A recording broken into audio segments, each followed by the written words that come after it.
Assalamualaikum warahmatullahi wabarakatuh. Kami dari kelompok 2 Ilmu Kesehatan Masyarakat Universitas Muhammadiyah Aceh. Di dalam video ini, kami ingin memberikan edukasi tentang Corona COVID-19 dan vaksinasi. Mari sama-sama kita simak videonya. Sebagai pengenalan, kita akan menjelaskan sedikit tentang mekanisme kerja virus. Virus yang menempel pada tubuh kita akan menjadi patogen pada tubuh. Kemudian akan memberikan RNA ke dalam sel kita. RNA di dalam sel akan meminta sel untuk menggandakannya, sehingga terbentuk RNA yang banyak di dalam sel. Hal ini membuat sel kita menjadi sakit.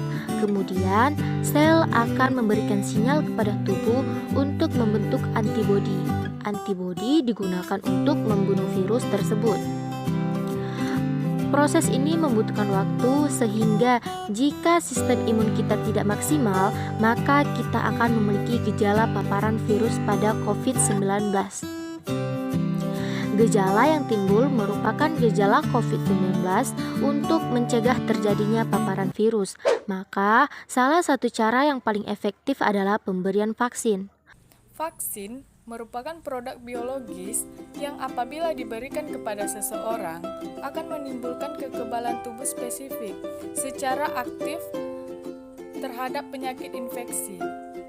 Manfaat vaksin antara lain untuk menurunkan resiko munculnya gejala yang tidak diinginkan.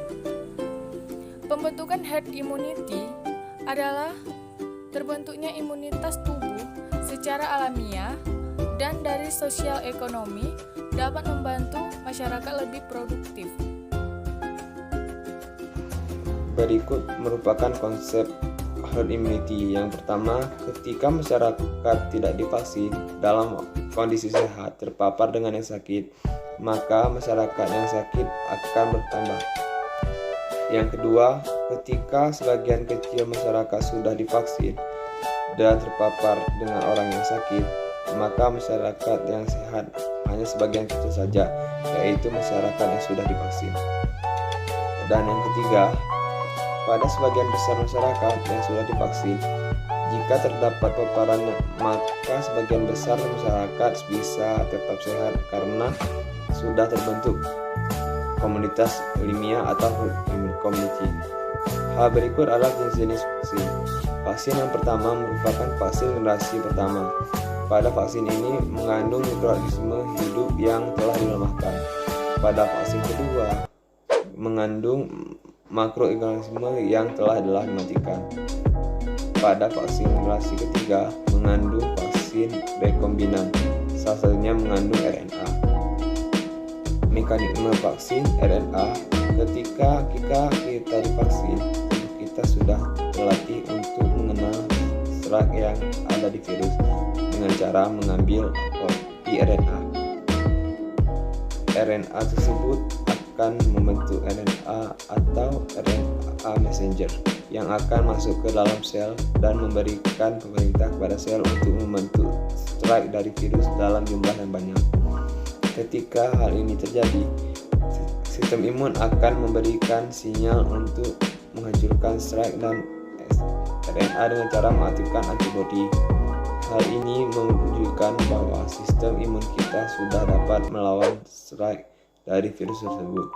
Suatu ketika, jika virus tersebut datang kembali untuk menginfeksi, sel B atau sel memori dalam tubuh kita sudah dapat langsung memproduksi antibodi dan sesegera mungkin untuk mencegah virus tersebut menyebar di dalam tubuh. Berikut ini adalah efek yang mungkin terjadi setelah proses vaksinasi. Yang pertama, jika nafsu makan meningkat, maka disarankan untuk mencukupi asupan makanan. Yang kedua, jika timbul rasa ngantuk, disarankan untuk tidur yang cukup dan tidak berkeliaran. Tiga, ketika timbul rasa sakit dan nyeri yang disuntikan, maka dapat dilakukan dengan kompres dengan air dingin. Jika tertimbul demam, maka disarankan untuk meminum air putih yang banyak dan minum obat paracetamol penurun demam. Ayo vaksinasi, jangan takut disuntik ya. Kami dari kelompok 2. Sekian video edukasi vaksinasi COVID-19 dari kami. Wassalamualaikum warahmatullahi wabarakatuh.